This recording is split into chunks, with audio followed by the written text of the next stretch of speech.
ladies and gentlemen, and welcome to the 723rd edition of the Feuerstein's Fire American Soccer Show. I'm your host, Daniel Feuerstein. I'll give you American perspective of our clubs, leagues, players, national team, and other fabulous moments. Get your daily reading from me and other writers over at Beyond the 90, at beyondthe90.substack.com, and locally New York Soccer over at baddogsports.com. Ladies and gentlemen, the chat room here on YouTube is open. Come on in, discuss amongst yourselves if you like. If you have a question for me, I'll try to answer to the best of my ability. And please, as always, subscribe here for your daily American soccer content.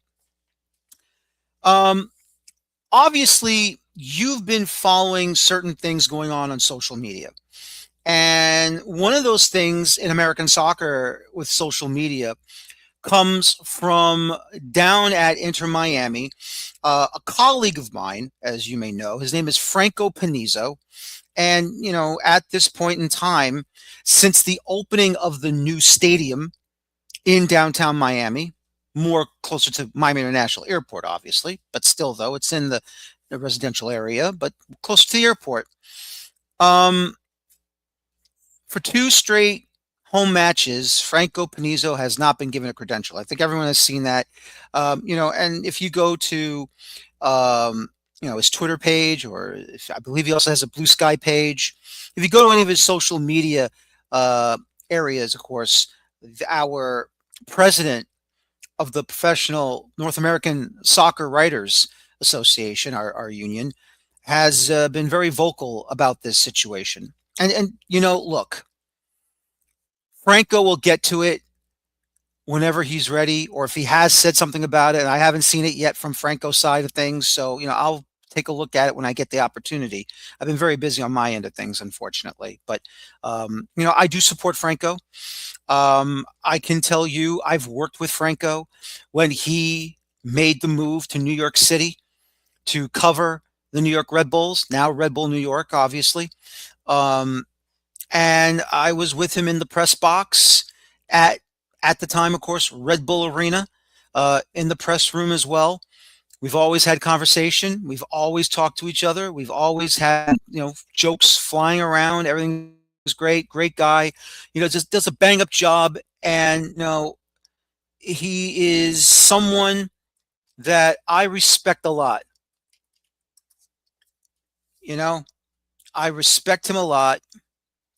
And I just want to, once again, I've already spoken with Franco, and he already knows this, that he's got my full support because I know who he is and I know the type of reporter that he is. But I want to explain something to everyone else around there. If it's not us people, whether, you believe, we're independent reporters, that's fine. Look, I can definitely tell you I have been independent, I guess, for a long, long time now. But I have been working for a sports news service since before the 2000s came in. I began around the middle of December of 1999, all the way through the 2000s, going into 2010. A full decade plus where I used to work. They're not around anymore, unfortunately. And I've told you many, many stories about me doing the World Cup for them, for NBC affiliates, when it was South Korea and Japan, doing all those games, except for 2 days off, unfortunately. But I watched those games whenever I was able to. But once again, if you can't get professional journalists from the major news outlets that covers either the game itself, whether it be in MLS, United Soccer Leagues, the Championship, League One, League Two, NISA, well, NISA's now gone, unfortunately, NPSL, the amateur division, now the League for Clubs, MLS Next Pro, however you slice it and however it happens. If you don't have us, who do you have for coverage for your local clubs? Because that's what it's about, the local clubs. MLS will always be there. MLS will do whatever they want, however they are going to do it. And unfortunately, you know, they only have probably one writer left after they got rid of Matt Doyle. But the point is this: who are you going to turn to when it comes to the independent writers that help you get your news coverage for your local clubs and for the league as well? And it's not just, writers or bloggers or podcasters. I do both. I write and cover the New York Red Bulls, Red Bull New York, and I have this platform at one time audio only, live streaming audio only when it was on Blog Talk Radio, and now I am here on StreamYard through YouTube, or YouTube through StreamYard, excuse me. And I am giving you all the coverage that you want on American soccer as much as I can do it on my own 2 feet. And who is going to do that for you if it's not for the independent journalists out there and the independent radio shows and the independent podcasters? Who will give that to you?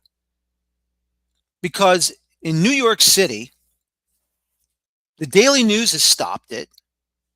The New York Times has basically given up on sports altogether. That's why they bought out The Athletic and made them part of their newspaper. So The Athletic basically runs the sports section for the New York Times online. They don't do any more print anymore. The New York Post for the Red Bulls, they do have a guy now going over, but, whenever he's there, I guess. I don't know. I've seen him a few times here and there. Other outlets are covering the club for the Red Bulls in New York. There is AM New York. There's also Athlon Sports in New York. But, we're seeing coverage of this game dwindle because of what's going on in the newspaper business. But that's no excuse. There should be coverage. There should be coverage for these teams that are trying to show that this sport matters in this country. And obviously, I've done many, many articles, many, many publications online, part of Champion Soccer Radio Network. I'm with Carter Krishna, of course, at times with World Soccer Talk, and now with him at Beyond the 90. And, Steve, honestly, it might. It really might. You never know. But I'm not going to speculate on these sort of things because obviously, you've got the Apple TV deal showing the games on, for MLS, showing the games on Apple. They have their Apple News website, of course. But we journalists who are, independent, we go out there and we want to give you good, honest, fair coverage of your clubs. I mean, I feel grateful that I know many, many writers, many, many bloggers, whether you want to say, and I give them I bring them over here to give them the platform. Because as great as it is to have Michael Lewis, who's been a soccer journalist all his life, hopefully get Stephen Goff on here. I've always had Dave Johnson on from DC United. I've had, hope to get, Kevin Baxter in Los Angeles, try to get all these professional writers to come on, these professional broadcasters that come on, professional sport, TV analysts that come on to talk about the game because, I want to give everyone that opportunity to come on this show and to give just to give their thoughts. And that's why when I was part of SB Nation, I wanted to give everyone on that platform for MLS clubs, that whatever websites we had for some of these MLS clubs, whether it be Big D Soccer for FC Dallas, Burgundy Wave for Colorado Rapids, LA Confidential, which was the Galaxy. Um, at the time, it's now Bayou Soccer City in Houston. Um, you know, Soccer Down Here from Atlanta. Mainland in Orlando. Obviously, now, then the Bent Musket, now the Blazing Musket that covers New England. The Canadian writers over in Vancouver, 86 Forever, Walking the Red, I think it's called. Um, in Toronto, Mount Royal Soccer, that does Montreal. Hot Time in Old Town, which was the Chicago Fire. You know, pod Goats on Parade, or Angels on Parade it was now for LAFC. I wanted to give everyone that fair and give them their moment in the sun. And I say to them, look, I want you guys to, have this opportunity to feel that you're a part of this, that you're a part of something. And that's why I try to do this show the right way and the fair way.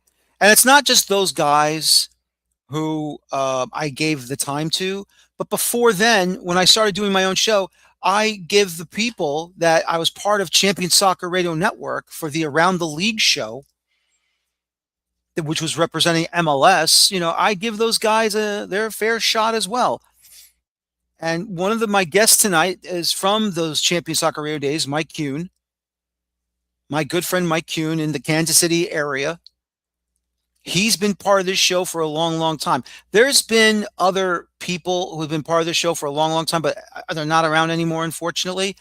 There's also Patrick Quinn in the Denver area doing the Rapids, but he's been more of a fan. But he does come on my show because I want to give him the time. I want to give him the opportunity. And hopefully I can get the Burgundy Wave on, those guys.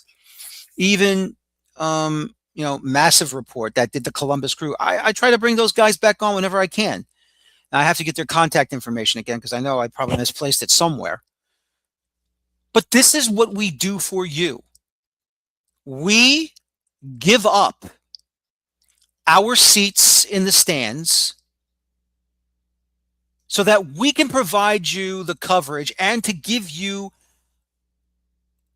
our thoughts, basically to let our words be our voice towards you guys. From top to bottom. First day, second day, third day, start of the season, middle of the season, end of the season. We are here to give you the coverage that you want. Because if the professional journalists and the professional newspapers are not going to do their jobs, we are here for you. And so that is why I continue doing this show. I continue to cover the club. I continue to cover the game the way I believe it should be covered. And that is why when we get ready for my first guest tonight, obviously, it's for Kansas City fans, sporting Kansas City fans. But my next episode, my next show can be about San Diego FC. It could be about the Seattle Sounders. It could be about the Portland Timbers. It could be about Minnesota United FC. And when they come on, they give me their best, and I give you my best as much as I can. So just sit back, relax, enjoy the show, and always remember, we are here for you. If it's not just for your clubs, it's for the league as a whole, and it's for this game as a whole. So please support us. Whether you like us or you hate us, support us. Because if the professional writers that work for these newspapers are not around anymore, who are you going to turn to? Because who you're going to turn to is AI from the MLS website, and that's not what you want. You want emotion. You want our words to be written precisely. Because if it's not us, it's nobody. And it's just the games, and that's it. So hopefully, we can all be thankful and grateful, and we can continue doing our jobs the right way and a positive way as well. Ladies and gentlemen, let me tell you about tonight's segment sponsor is Dino Luzzi Energy Drink. When I need that extra kick to power through match analysis and late night transfer rumors, there's only one drink that delivers authentic Italian energy, and that's Dino Luzzi. Crafted in Italy with the same passion I bring to this show, because real energy comes from real ingredients, just like real soccer talk comes from real insiders. Great show for you tonight. Joining me right now, my first guest, and he is the writer for the KC Soccer Journal. It's been a good friend of mine for a very long time. Mike Kuhn joining me now. Kuhny, it's great to finally see your face for such a long time. We've only known each other by voice. How are you, my friend? And good evening.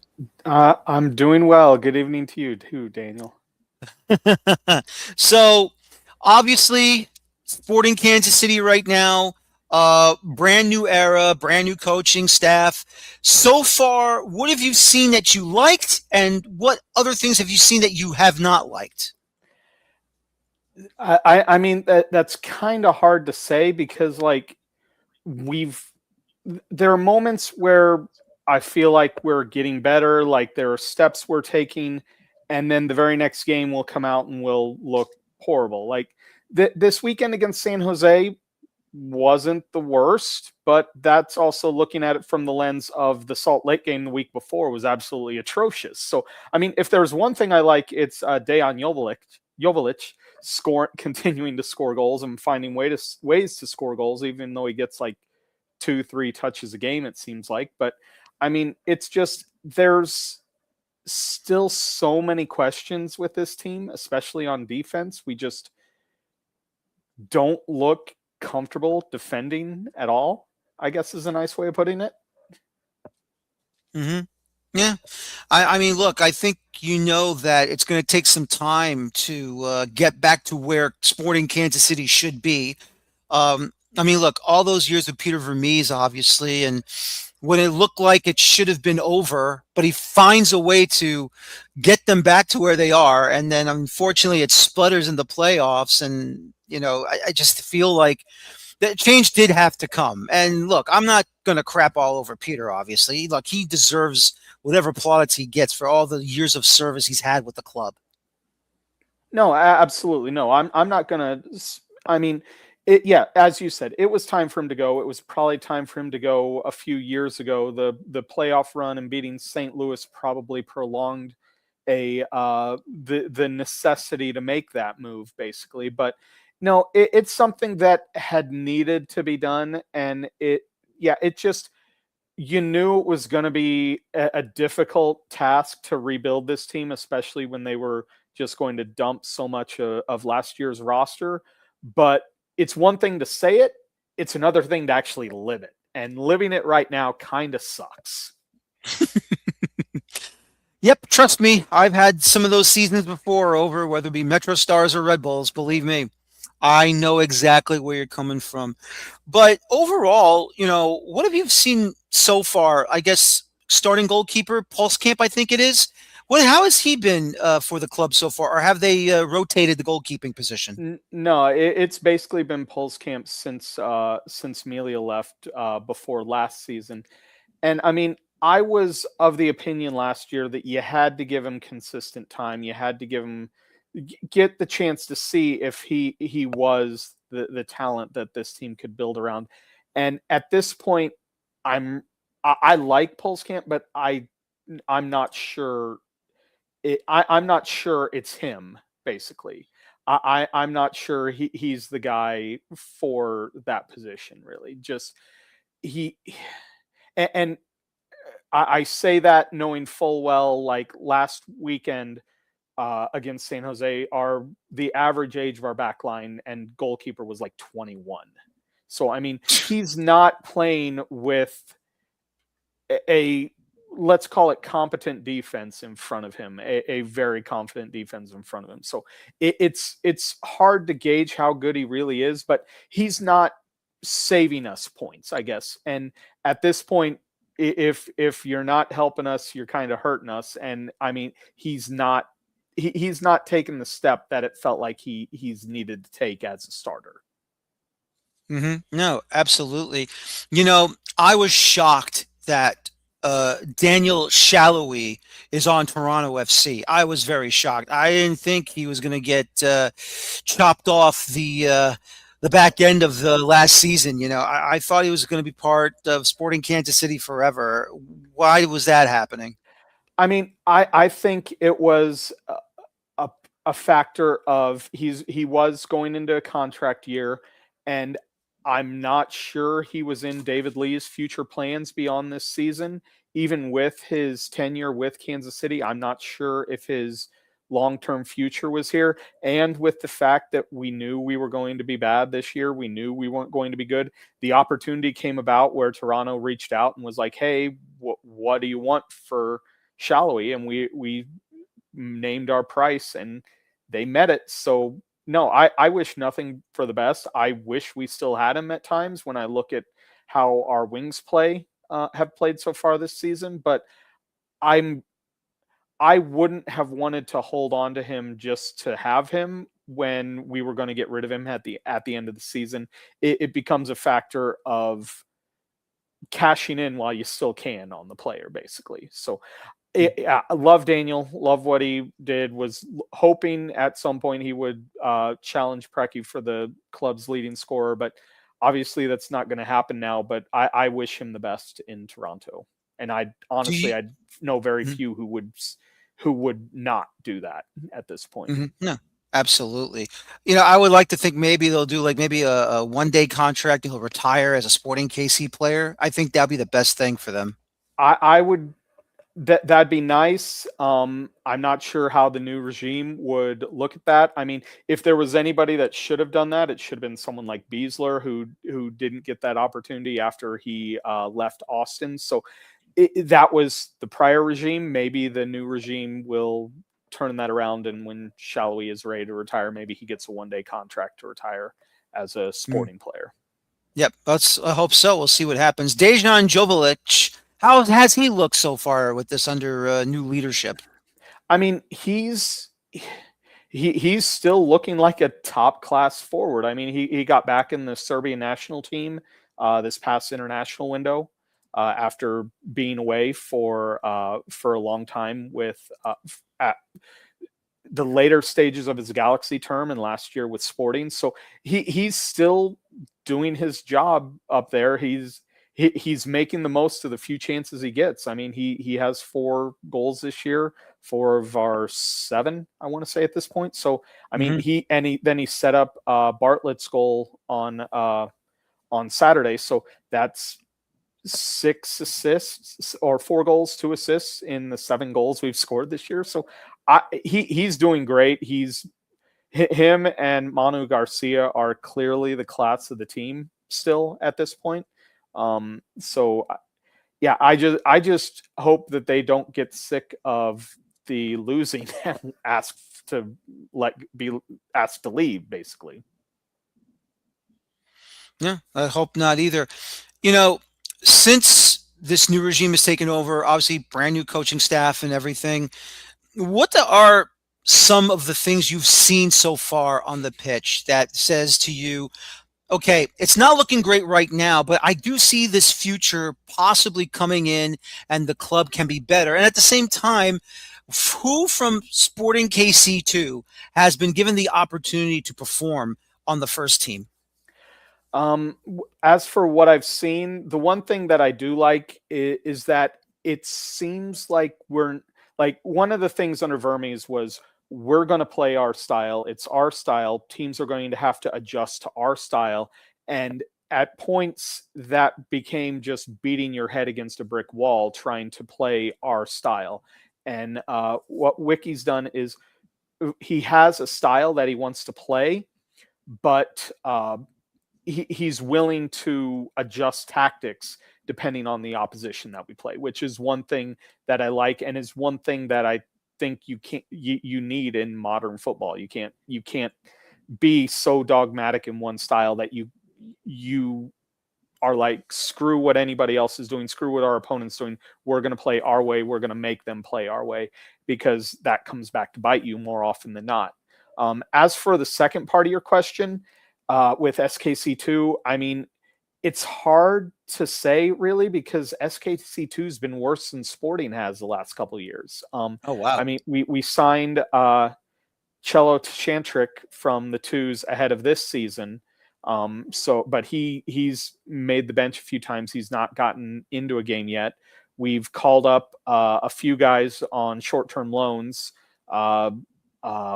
Shane Donovan's the only one that's gotten into a game, and that was 1 minute, I think, against Columbus, maybe, or San Diego. One of those two in the home games, he got onto the field for a little bit there. But I mean, there's not been a lot in the second team that looks like they're ready to make the jump.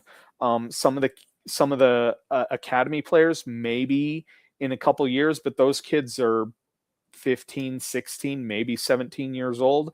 And I mean, all of them can't be Ian James and ready to step into the first team now. So, I mean, maybe those kids come good, but it's hard to watch any Sporting team right now, really. Yeah, I understand, definitely. And, with Raphael Wicke coming over, obviously had that short stint with the Chicago Fire in MLS, but still, though, what gives you the confidence that he can turn this thing around?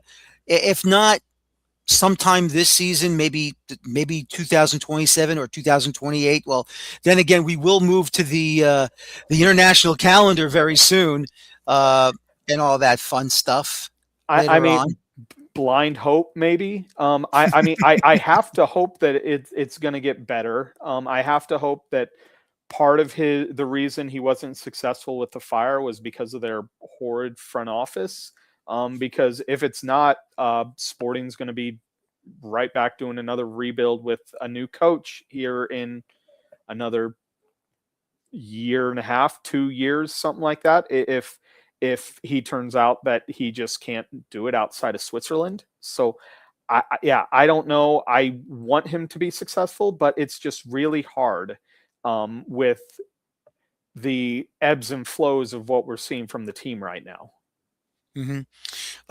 One of my watchers was posting here. He says it seems like they had a tough time ever since they moved to the Western Conference.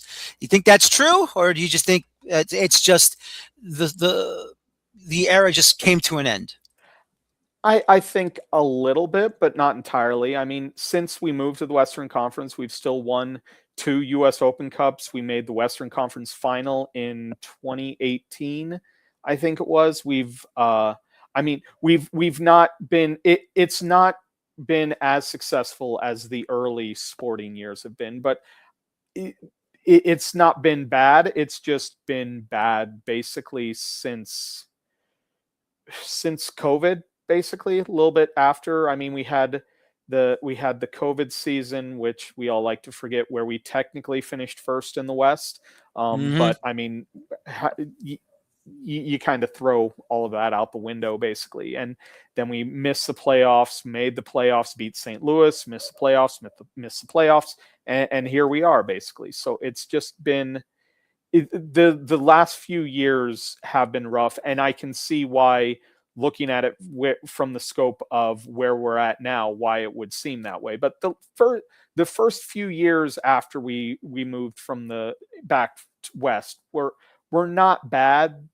We just had our moments. We just weren't at the level we were before. Mm-hmm. No, absolutely.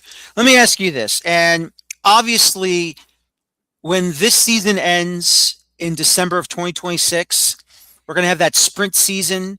I guess I would say middle or end of February till end of April, squeezing in 15 games in a short schedule, playoffs in May, summer break, June, and then we get to middle of July of 2027, and then we have it the way that everyone else does it in Europe and around the world.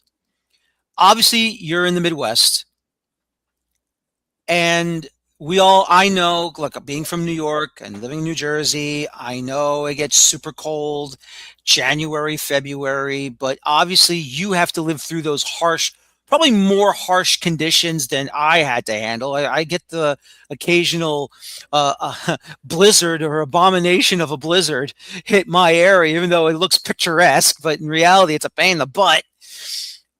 What's your thoughts on the movement of the calendar?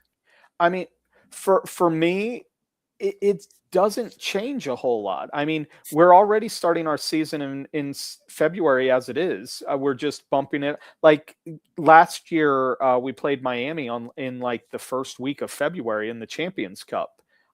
Yeah, it was really cold for that, but I mean, we it's not like we're starting the season. It's not like the start of the season right now is that different from where the winter break's going to end. I mean, from my understanding, we're not going to be playing in January. We're going to be playing. We're going to take the break from like early to mid December through the month of January, basically. So, I mean, it's kind of as the season is right now. We're just not getting the quote unquote summer months, basically, and we're putting you're putting the playoffs up against NBA playoffs, NHL playoffs, and regular season baseball instead of the behemoth that is the NFL and college football. So in that case, I'll take putting our the biggest games of the season, the playoffs, against. For me, it feels like the NHL and the NBA just drag out forever their Mm-hmm. playoffs. Yeah. So I mean, I'd rather put MLS against that than put it against any of the NFL regular season and the college football. Like I remember 2013 sporting MLS Cup was the same day as the SEC championship game.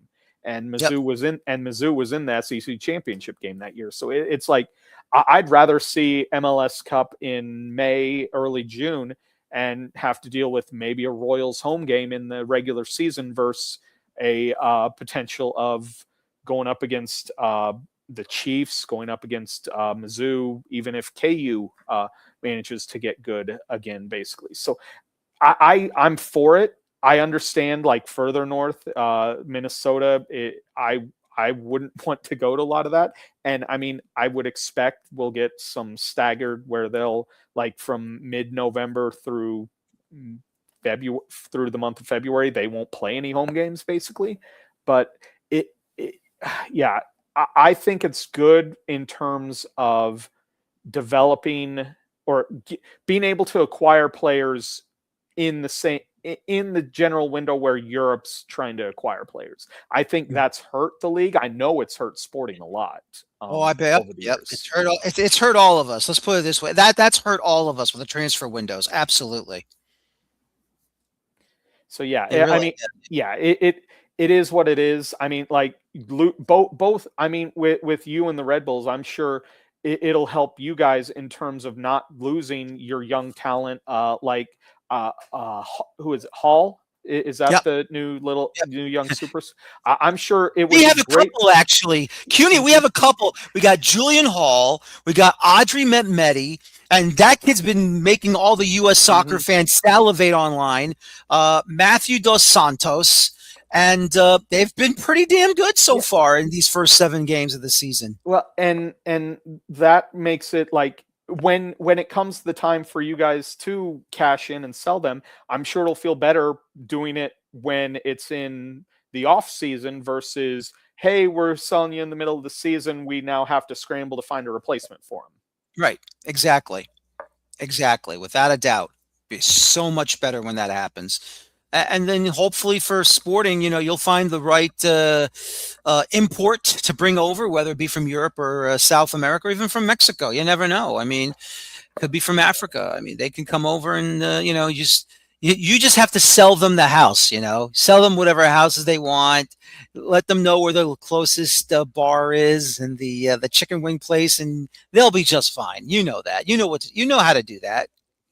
No, absolutely. I mean, for all of Vermeer's faults, that's one of the things that he said a lot, and it does reign true specifically for Kansas City. It's one you have to get them on the plane, get them on the Yeah. plane there, and you can sell Kansas City. I mean, the big thing with the World Cup is all about how the bid committee for Kansas City sold FIFA on everything in Kansas City, sold Argentina, sold England, to the fact that we had to create a fourth training site to accommodate them in Kansas City. So it all goes back to the mantra of, we got to get them on the plane. You get them on the plane, you get them to visit, then you can sell them on Kansas City. The problem is getting them on the plane.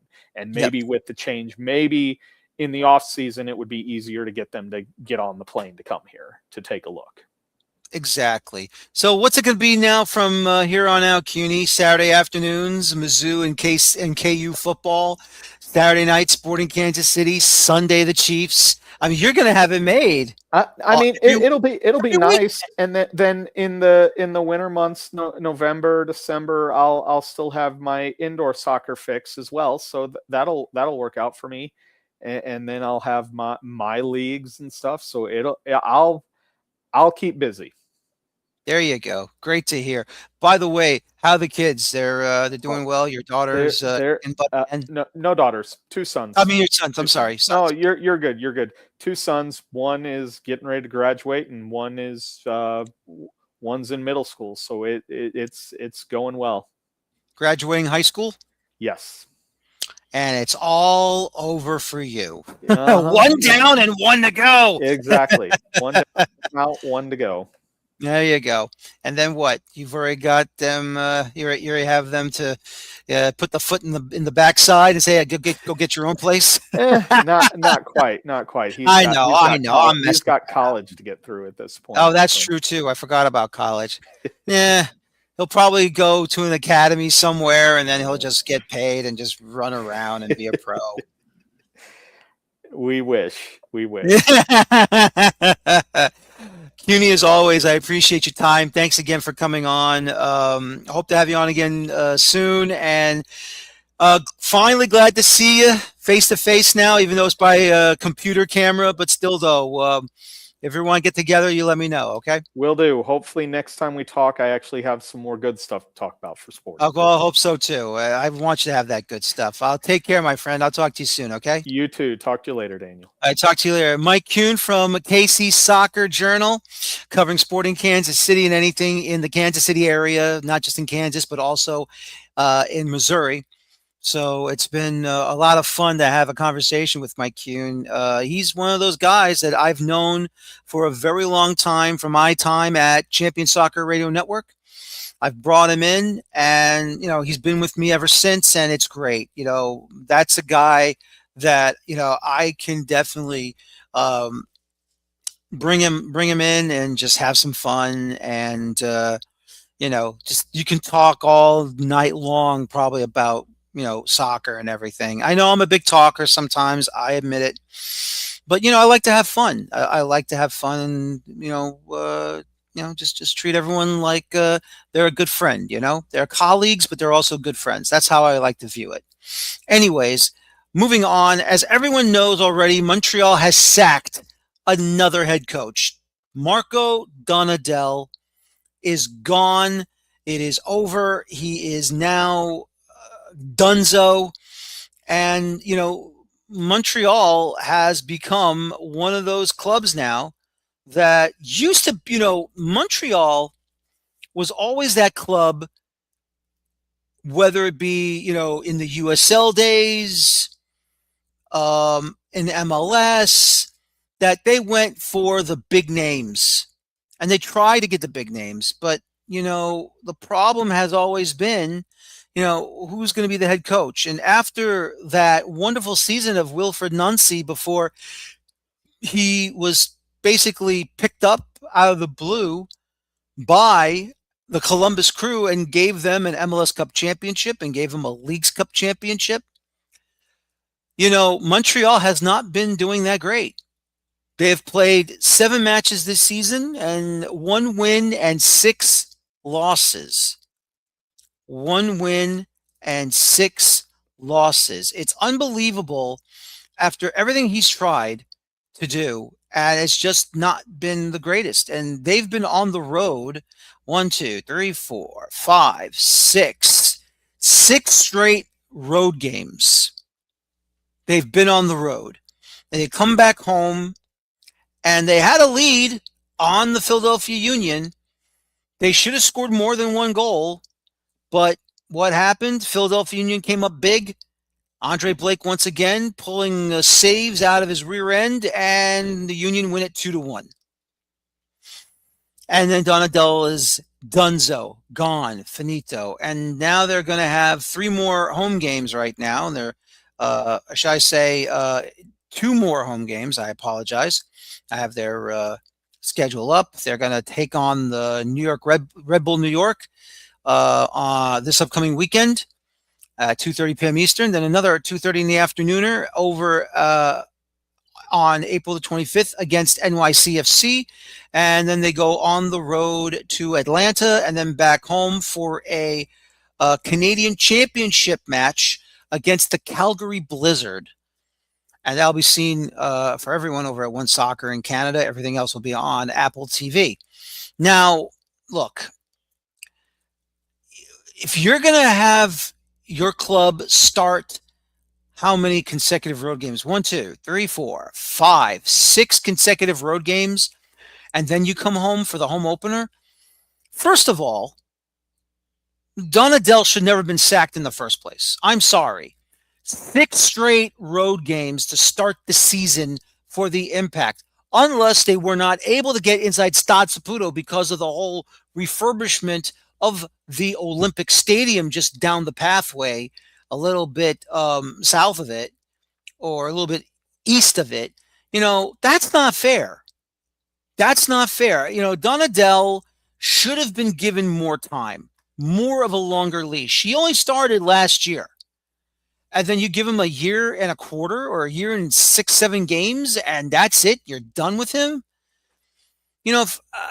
If I'm Joey Saputo, I should have rethought that a little bit, because you got to be realistic with the schedule that you have against you. You got a damn good San Diego FC side.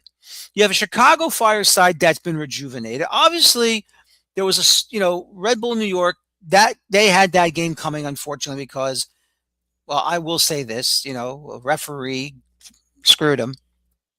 And I'll get to him another time. I already talked to you about him anyway.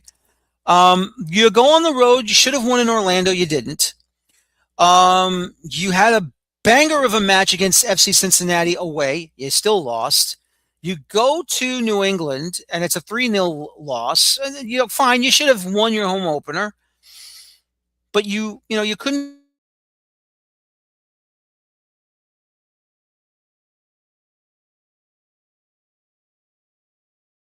A goal backing. I really do. I blame the league more for giving Montreal 6 straight road games.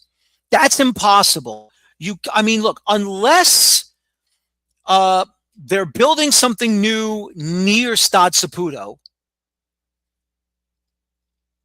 that should not have happened. Okay? That should not have happened. If the Olympic Stadium is being refurbished and you can't play those games, okay, I understand that. But still, though, the sacking is just, to me, it's just not right. Normally, I wouldn't care about this situation. Normally, I wouldn't care. But to be fair and to be honest, I do care, because I truly believe that was the wrong thing to do. I really do. I just believe that Donadell should have remained with CF Montreal, with Club de Foot Montreal. He should have stayed in Montreal. But unfortunately, I don't work for the club. I don't make the decisions for that club, and I don't speak French. But hey, it's okay. Montreal is a great city. I've been there many, many times. Love Montreal. I have family in Montreal. I want to try and get back to Montreal as much as I can. Hopefully one day it'll happen. But honestly, I just believe that it was the wrong time for Donadell to be sacked. But once again, there's only so much he can do with that roster. Only so much he can do. He only got 1 win out of 7 matches. It's the roster he had. And it looks like Montreal is not opening up the piggy bank right now. They're not opening up the purse strings. So what can he do? with the roster that he has right now. What can he do? I'll tell you right now, I don't know what he can do.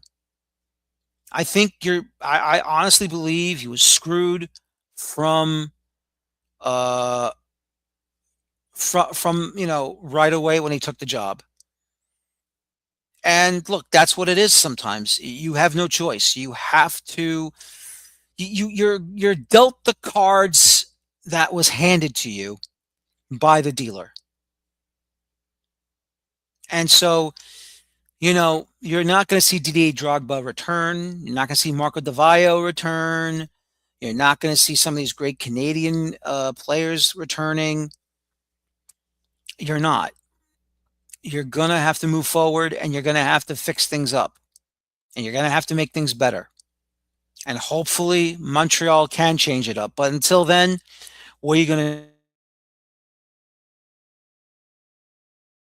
Just Saputo really needs to take a look at himself and has to understand that something's going wrong over there and he has to fix it in a different way. And look, he can do whatever he wants with his club. I'm not here to tell him what he should or shouldn't do. But honestly, I just believe that sacking Donadell now at the end of the last match, which was at home at Stade Saputo, I thought that was the wrong thing to do. I think he should not have sacked him at all.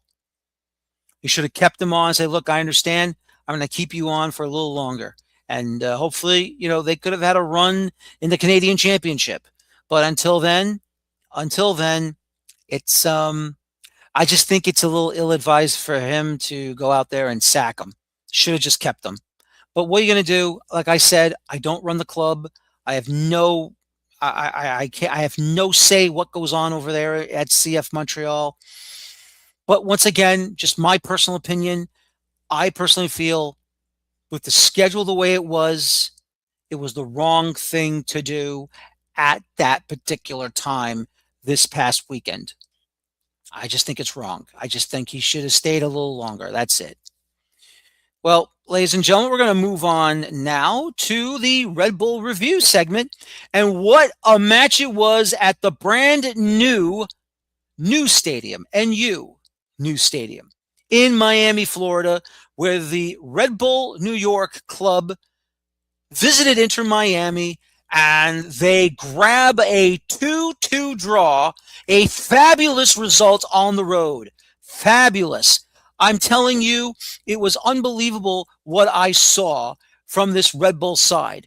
Just look, we all know what Julian Hall can do. We all know what Adri Mehmedi can do. We all know what Matthew Dos Santos can do. And of course, some of the newer players, bringing back Cade Cowell, fantastic. Bringing over Jorge Ruvalcaba from Pumas in Liga MX, fabulous. Julian Hall has been on fire ever since he got the nod to be the starting striker on this club. Expecting it, many expected Eric Maxime Choupo-Moting. He is taking his backup role. He's taking his bench role very well. He's coming in here and there, and hopefully, we'll see what happens further down the road. But let me tell you,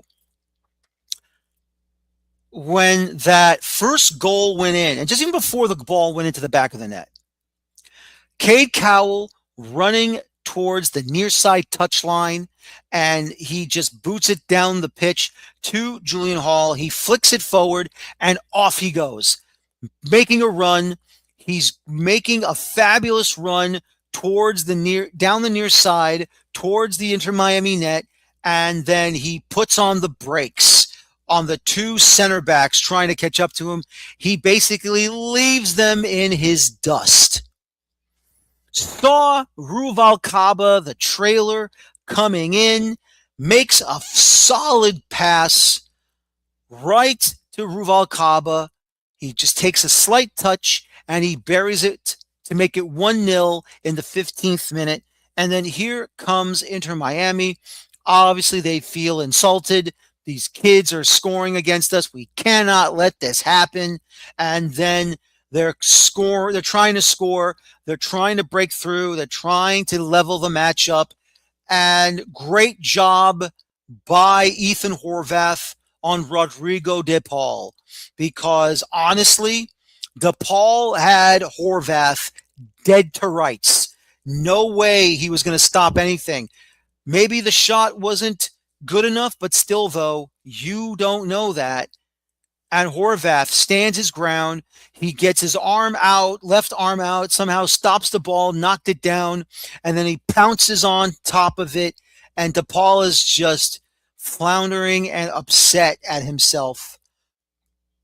Excuse me. Just on the end line because he thought he should have scored. And reality is he should have scored, and he didn't. And he paid for it. But we didn't see anything in the net until first half stoppage time. And yes, the goal was just 4 to 6 seconds inside the final and only minute of first half stoppage time. Matteo Silvetti, nothing you can do on that one, just placed perfectly by him. He buried it and made it 1-1 to halftime. And even though you would love to have seen the Red Bulls exit the pitch 1-0, I think for Michael Bradley, he enjoyed that first half. That was sensational. To be honest with you, I was not disappointed that Miami scored.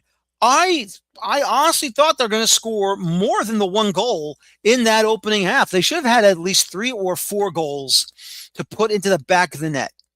Should have. And they didn't. And for the Red Bulls, they took advantage of it. And, they took the lead from the 15th minute all the way until first half stoppage time.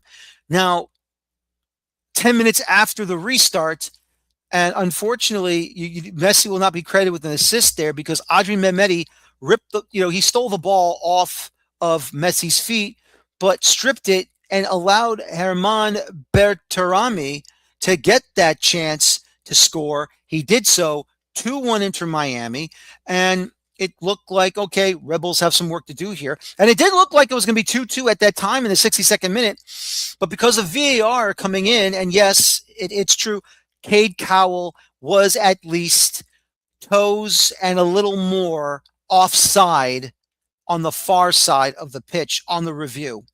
And they had to wipe out Robert Voloder's goal, which would have made it 2-2 at that time. And then, of course, we all know what happened with the training ground play. Emil Forsberg, low roller on the pitch to Julian Hall. He's got 2 defenders on him. He's going forward, then he goes back up. Then he turns around and goes forward, and then he starts to attack. And then as soon as he gets closer towards the end line, fabulous cross to his teammate, Adrien Mehmeti. It's actually Audrey. I forgot to put the D there. That's my fault. Sorry about that. Adrien Mehmeti. And he slid in, scored it 2-2, 77th minute. Red Bulls hold on. Fabulous saves again by Ethan Horvath as he stopped a big free kick by Lionel Messi, dove to his left for the near post, made the save. And how about Luis Suarez? He watched that ball and he thought it was going to go in. And when Horvath makes the save, walks up to Horvath, low 5. Absolutely. Thank you very much. It's just like what hockey players do when they credit the opposition goaltender for making an amazing pad save, stick save, glove save, blocker save, chest save, whatever. Suarez did the same thing. Hey, that's a good save. Became a corner. Nothing happened. And then after that, the final 6 minutes of second half stoppage time, the whistle blew. It was all over. 2-2 the result for the Red Bulls at the new stadium in Miami. And for the Red Bulls, they take a point. They have 11 points right now after 7 games. This coming Saturday, once again, Montreal CF will host Red Bull New York at the Stade Saputo. And honestly, A little bit of revenge, obviously. New head coach is coming in, but right now I think the Red Bulls, they could get ready for this. New philosophy. It's not going to translate right away. Perfect time to take 3 points on the road and get your second win of the season. Absolutely fantastic. Excuse me. So, big moment here for the Red Bulls. Big moment here for the Red Bulls to go to Montreal and take all 3 points.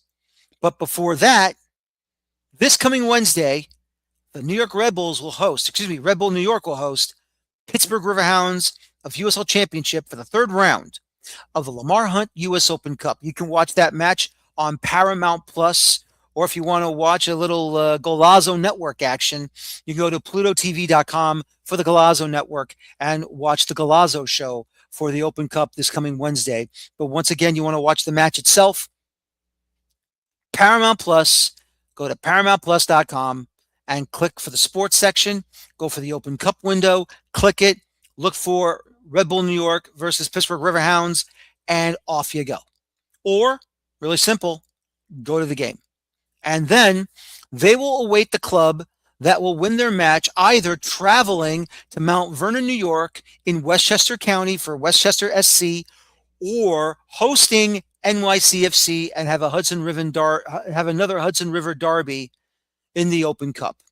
We'll see what happens in the midweek, but for now, it's just, I'll say it once again, 2-2 draw. I want them to win, but the draw is also a damn good result. Don't throw it away. Take your point, put it in your back pocket, tell Messi, thank you very much for the hospitality. We are done with you. And ha ha, ha ha, ha ha. Hardy har, har har, har har. Yes, sure. So that's what's going to be. Messi lost a point. And by the way, that's the first time in about, I would say, 2, 3, 4, 5 matches that the Red Bulls have taken a point when Messi's been on the pitch for Inter Miami. And they finally got their draw. And of course, they'll be at Sports Illustrated Stadium later in the season in the second half. So we'll wait when that game does come over and we'll be ready for it, and off we go. But once again, great stuff, great action, all here on the Feuerstein's Fire American Soccer Show. I want to thank my guest tonight, Mike Kuhn from Kansas City Sports Journal, talking about Sporting Kansas City and everything else involved. My name is Daniel Feuerstein. Thank you very much for watching me tonight. Don't forget, this coming Friday night, we will have CONCACAF Champions Cup quarterfinal second leg review show. Then the following Monday, Open Cup Round 3 review. And then on Tuesday, next Tuesday, another Feuerstein's Fire American Soccer Show. Once again, my name is Daniel Feuerstein. Thank you very much for watching me tonight. And as always, please, please, please, please, please enjoy your football. Thank you. Take care. So long. Have a good night. And bye-bye for now. Have a good night, everybody.